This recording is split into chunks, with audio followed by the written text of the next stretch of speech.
India இப்போ petrol மற்றும் டீசலுக்கு மாறா பயோஃபியூயல்களை அதிகமாக பயன்படுத்த முயற்சி பண்ணிட்டு இருக்காங்க. ஏற்கனவே E20 பெட்ரோல் பற்றி நீங்கள் எல்லாருமே கேள்விப்பட்டிருப்பீங்க.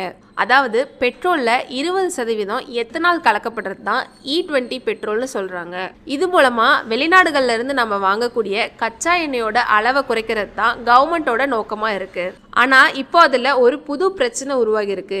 இந்தியாவில் எத்தனால் உற்பத்தி ரொம்பவே அதிகமாயிருச்சு. தேவையை விட அதிகமாக எத்தனால் உற்பத்தி செய்யப்படுறதுனால அந்த எத்தனாலை எப்படி பயன்படுத்துறது அப்படிங்கிற கேள்வி உருவாயிருக்கு. அதனால தான் கவர்மெண்ட் இப்போ E22, E25, E27, E30 இந்த மாதிரி அதிக எத்தனால கலந்திருக்க ஃபியூயல்களை அறிமுகப்படுத்த திட்டமிட்டு இருக்காங்க.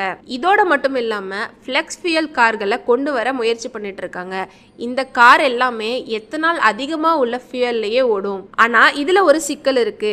எத்தனால் ஃபியூயலை பயன்படுத்தணும் அப்படின்னா மைலேஜ் கொஞ்சம் குறையும். அதே நேரத்தில் ஃப்ளெக்ஸ் ஃபியூயல் வெஹிக்கிள்களோட விலையும் சாதாரண கார்களை விட அதிகமாகவே இருக்கும். இதற்கிடையில் ஐசோபியூட்டனால் அப்படிங்கிற ஒரு புதிய பயோஃபியூயலை பற்றியும் பேசுகிறாங்க. இந்த ஃபியூயலை டீசலோட கலக்க முடியும் அப்படின்னு சொல்கிறாங்க.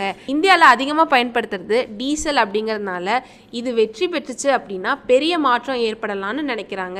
ஆனால் இந்த தொழில்நுட்பம் இன்னுமே ஆரம்ப நிலையில் தான் இருக்குது. உலக அளவில் கூட பெரிய அளவில் இது இன்னும் பயன்படுத்தப்படலை. ஸோ இந்தியாவில் பயோஃபியூயல் திட்டம் வெற்றியடையுமா அல்லது எதிர்காலத்தில் EV வாகனங்கள் தான் ஆதிக்கம் செலுத்துமா அப்படிங்கிறத இன்னும் அடுத்த சில ஆண்டுகளில் நம்ம தெரிஞ்சுக்கலாம். இந்த விஷயத்தை பற்றி நீங்கள் என்ன நினைக்கிறீங்க அப்படிங்கிறத உங்களோட கருத்துக்களை கமெண்ட்ல சொல்லுங்கள். தேங்க்யூ.